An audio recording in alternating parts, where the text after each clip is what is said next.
And you're next to Al Wallace.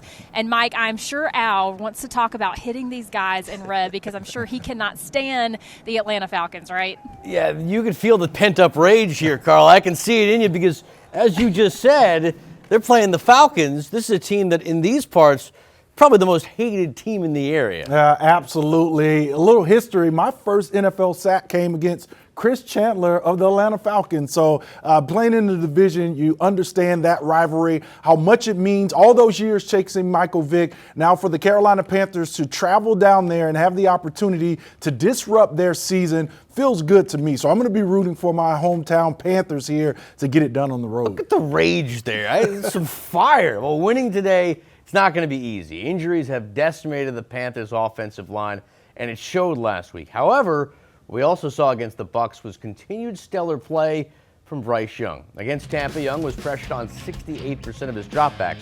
That, by the way, was the most for any quarterback in an NFL game this season. Bryce, though, was still able to pull out 200-plus yards passing, and he did it without turning over the ball. He also had 2 touchdowns. So what does this say about last year's first overall pick? Is this the final progress we've been looking for as Young looks to solidify his spot as the franchise QB? Young won't say. However, he does believe the team is headed in the right direction.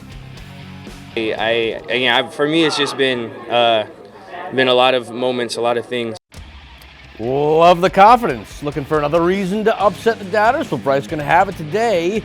Next-gen stats show the Falcons have rushed quarterbacks at 34.3% over the last 5 weeks. That's good enough for 12th best in the league during that span. But despite all this, Atlanta is still tied with the Panthers and 2 other teams for the second fewest sacks in the league at 31 total.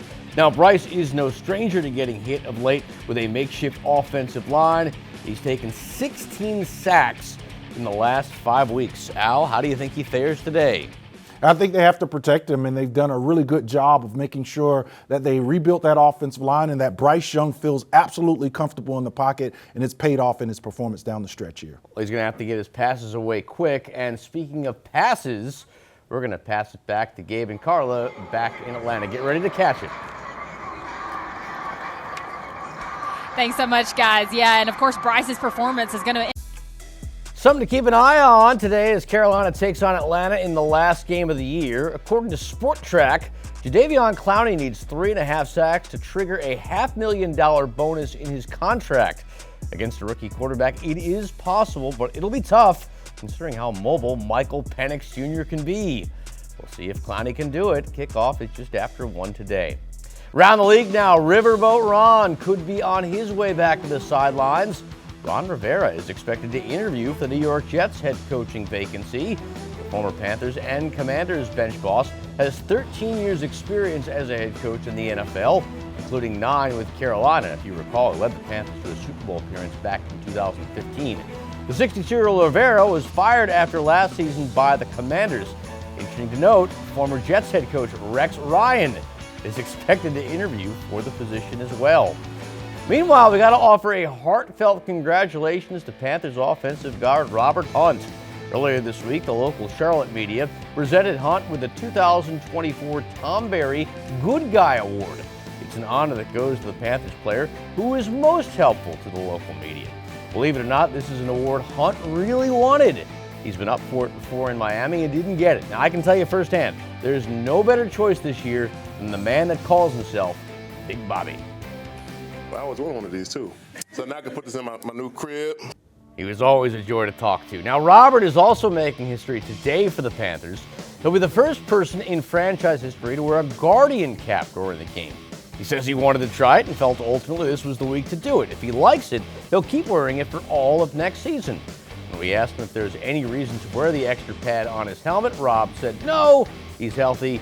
Just woke up one day and said, why not? Let's talk about Robert for a moment here, Al.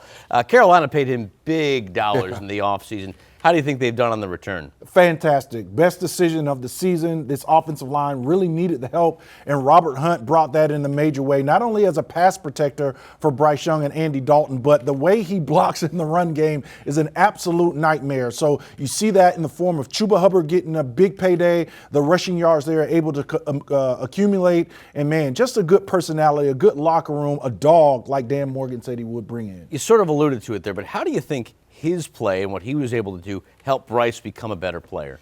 Tremendously. You have to feel some safety and security with guys like Robert Hunt in front of you, Damian Lewis, the guards that Dan Morgan brought in to kind of secure the middle of that offensive line. It has helped tremendously with Bryce Young's ability to be confident and operate in the pocket. All right, now speaking of Hunt, that is who Gabe caught up with earlier this week. You'll see that conversation in a bit. However, for now, there's another exclusive interview we got to get to, and for that, we'll go back to Atlanta. In Atlanta at Mercedes-Benz Stadium, but we're going to send it back to our Charlotte studio, this time to Mike Lissette, because, Mike, I hear that you have something cooked up for the new year. Yeah, really great story. You know, over the course of a typical Panthers home game, at some point, you're going to hear the fans chant, "Keep pounding." Now, most know the story behind the phrase, but few understand exactly what it takes to do it. Ask yourself, could you keep pounding if things ever got tough? Well, without question, I know one young man who would absolutely say yes. If they ever met Panthers owner David Tepper, most fans would likely be happy with just a simple handshake and an autograph. DJ Allen, however, wanted something more. Turn the lights off! It's game time! I've been seeing how they've been playing, and I mean, they could do a lot better. Hey, this 14-year-old kid tells it like it is. Let me back up. Regardless of the sport, DJ shoots for the moon. Hence why he had no problem asking for a contract with his hometown football team. Because I don't drop the ball.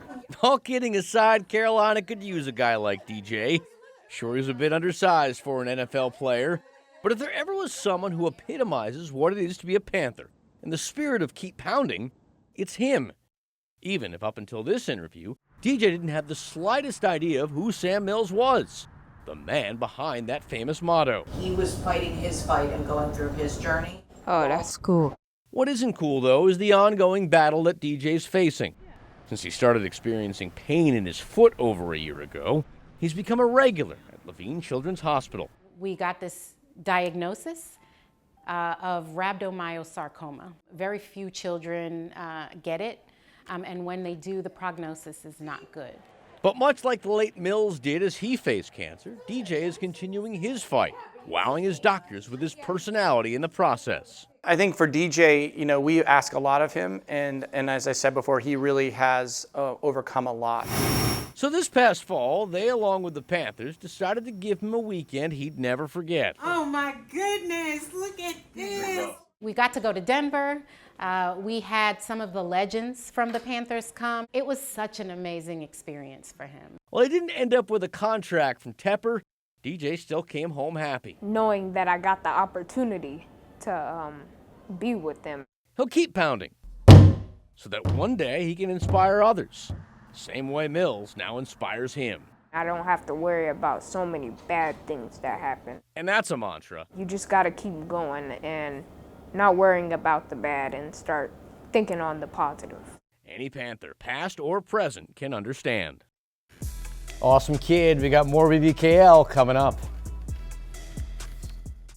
Carla, happy game day to you. And yes, we did make it. Al, I got to ask you, I know you played in a lot of big games, but you also played in a lot of games where you're just playing for pride. What's that like? You got to love it. First year here, 2002, we travel on the road, last game of the season, to New Orleans and knocked them out of the playoffs with that victory that day. One of my first NFL starts here with the Carolina Panthers, so a lot on the line for the Panthers. Let's do now a Week 18 edition of the segment that this man loves to call the keys to the game. Al's first key is to give the rookie his NFL moment. We're talking about Michael Penix Jr., and we're talking about taking him down. That's right. How did we do this without talking about sacks? You can't. And you got to put hits and sacks on the rookie. Disrupt him all day. He's going to want to use some of that athleticism and escape the pocket. So key number one for the Carolina Panthers, just get in the head of the rookie. That means putting him on the ground, getting a lot of hits, making sure he speeds up his process anytime. All right, the second key for this man right here, it has to do with the other quarterback in today's game. You want to see the run. You want to see Bryce Young use his legs. Let's get crazy. Why don't we? In week 18, Bryce Young has really done a great job over this last stretch of running the ball. I need to see at least 10 runs from Bryce. They don't have to be scripted runs, but if the first, second read's not there, take off, pick up the yardage on the ground. Bryce Young needs to use his legs today to win this football game. All righty, finally, key number 3, and Al, I know you agree here. Easier said than done considering all the difficulties they've had this season. They got to tackle Bijan Robinson, right? Yeah, you got to tackle everybody, but Bijan Robinson is one of those explosive running backs that does a lot of damage on the ground. And for this Panthers defense, who's had such a rough season, you got to find a way to slow him down, get the ball back to Bryce Young in that offense. You have to find a way to tackle. It's about wanting to, so you got to go out here. Last game of the season, not a lot on the line, nothing on the line but pride. Get Bijan on the ground. Going to be tough to do considering the damage he did in that previous game. They had over 200 rushing yards in that one, but a lot has changed. So there you have it. 3 keys for the Panthers to stay undefeated in 2025. That's not a fact error. That's for real. They can do it. And for more on that, we send it down to our undefeated team and Gabe and Carla down in Atlanta. Yeah, appreciate it, guys. Definitely a lot of big things that need to happen. All right, talking tight ends. Ian Thomas, Tommy Tremble, both guys about to hit the market. Al, who should stay, who should go, or maybe both go? Yeah, I think Tommy Tremble, he's just shown that he's more productive at the tight end position, a pass catcher, a blocker, a guy that can move around all over the place. Tommy Tremble's been good for this team for a long time. He's been injured here as of late, and I think Tommy Tremble's the guy that you look at that has a brighter future. So I would try to keep him around along with JT Sanders. All right, here's an interesting trio. Special teams, JJ, Hecker, Eddie Pinheiro. What's going on there? Who stays, who goes? I think special teams moves around a lot, and I wouldn't mind seeing a lot of those guys, except for J.J. Jansen, just staying here because of his consistency and longevity, a guy that can snap the ball. But punter, place kicker, I think you can move on both. The interesting decisions coming up. Free agency does not start technically until March, but you got to believe Dan Morgan is already starting to cook. At the moment, though, we're thinking about the man they call Big Bobby. He's got plenty of reasons to celebrate this season. We'll talk to him about that coming up next. Baller. That's because he successfully predicted he would fulfill his dreams of being a Pro Bowler. Who made it? Who is an alternative? All is revealed next on BBKL.